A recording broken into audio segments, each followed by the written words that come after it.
You're watching ChillyBoy Productions. I'm Larry ChillyBoy Chilson, and this is our latest Movie Nerds Club. And for September, we are counting down our top 5 films that won the People's Choice Award at the Toronto International Film Festival, otherwise known as TIFF. So this month, the Toronto International Film Festival takes place and is sure to set the film world ablaze. So in honor of that and to help celebrate in all of the excitement, we have decided to take a look back at all of the previous winners of the People's Choice and of the Jury Awards and come up with our top 5 selections from that listing.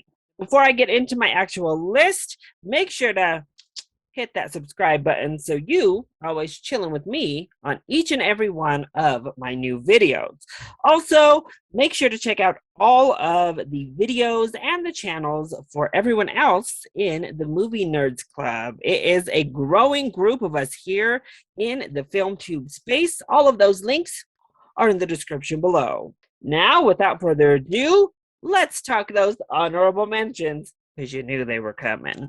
Crouching Tiger, Hidden Dragon is a martial arts feat with beautiful, stunning cinematography, amazing fight choreography, and Michelle Yeoh giving such a stellar performance.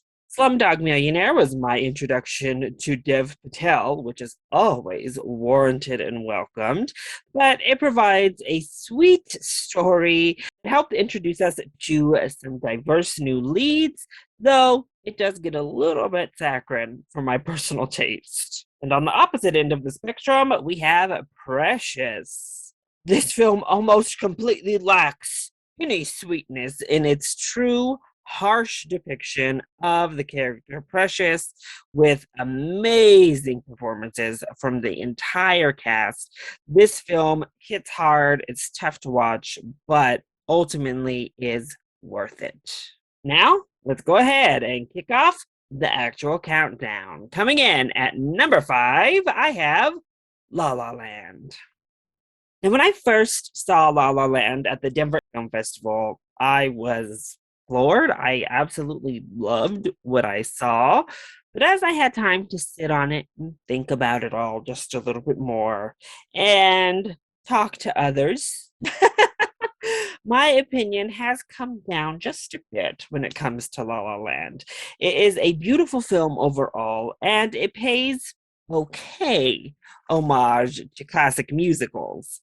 However, unlike classic musicals, the singing and the dancing, well, not quite up to par for big musical productions such as this. However, that ending was really brave to me and really resonated with me and helped to cement this as one of those type of romance dreamer films that I could more heavily identify with. Not everything is pretty and tied up in a bow. It is actually a much deeper and sadder message, and if you know me, I'm all about those sad messages. The songs are catchy enough, but it's that musical score that steals the show. It's amazing. The cinematography is also stunning, and I do think it's well directed. Was it the new coming of age for musicals? No, but it still was a strong film. At number 4, I have Hotel Rwanda. Now, this is, yet again, a tough watch, but one so important and one that does a great, and a film that does a really solid job at explaining the Rwanda genocide and, of course, adding that personal touch to it. I first watched this film actually in class in a history course, and it has stuck with me literally ever since. It's not one I've wanted to really revisit or rewatch. I've only done so once after seeing it in class because it is very, very tense and harrowing and sad. But Don Cheadle gives an amazing lead performance. You are gripped from start to finish in this film, and it helps open up the doors to go do that research and gives you a good base platform of knowledge on the subject and on what happened through this genocide. At number 3, I have The Princess Bride. Yes, the cult classic. Can we even call The Princess Bride a cult classic at this point? But it was a failure upon its initial release and did find its footing, find its audience, and find its way into the classic arena later on in life. But who doesn't love The Princess Bride? It is an inventive, really fun twist on this old love story fairy tale with wonderful performances up and down and a hilarious script full of fun characters and ridiculous hijinks. The Princess Bride is great. What more is there to say about this one? Coming in at number 2, I have Silver Linings Playbook. I love this film, and I'm so glad that this is what Jennifer Lawrence won her Oscar for because she's amazing here, as is Bradley Cooper, who we're still waiting for him to get that Oscar already. But I thought this film did a great job at capturing the atmosphere and the culture in which he lived, being a big sports fan, not from Philadelphia. I also could relate in many aspects. But it went further than that to really delve into more of the mental illness side of things and deliver quite the sarcastic and macabre romantic comedy, if you will. A romantic, dark comedy. Perfect. That's right up my alley, and probably why I adored this film as much as I did. Great performances all around. It made me laugh. It had me invested in the characters and their journeys. And that's why it's number 2 here on my list. I have to give a caveat before we get to that top spot. 3 billboards outside Ebbing, Missouri. Well, you screwed us out of this being on my list. Parasite could have been on this list. So many others that were ranked number 2 or number 3, runners up, like TIFF. Ultimately, what comes in at number 1 for films that actually won the award, I have 12 Years a Slave. One of the best films of the 2010s, 12 Years a Slave, is hauntingly gorgeous. The beautiful, stunning backdrop and amazing cinematography really heighten the dark atmosphere of this film.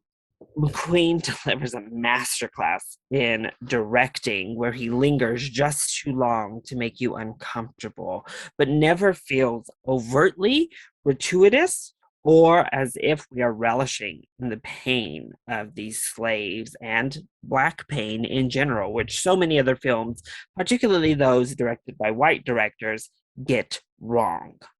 Chiwetel Ejiofor gives a stunning performance in the lead role, as does Lupita Nyong'o, who won her Oscar here in a breakout performance for the ages. It's another film that is very difficult to watch. It's obviously a very tough subject matter, but it is handled so well. But it's one I think needs to be shown in all of the history courses, right alongside the likes of Schindler's List.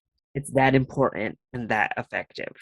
So while it's not one I seek to revisit, it is one I am more than glad I saw. I think it's dang near a perfectly executed film. So those are my picks for the top 5 films to win the People's Choice Award from TIFF. What do you think of my list? Do you agree? Do you disagree? Let me know all of your thoughts in the comment section down below, or you can hit me up on Twitter. Also, make sure to watch each and every one of my fellow Movie Nerds Club's videos for the month. As I said, all of those links are in the description below. And before you head off to their videos, click that subscribe button so you are always up to date on all of my latest videos. And if you did enjoy this one, hit that like button while you're there. I love you all so much for your continued support. Mwah! Thank you for watching, and we'll see you next time. Bye.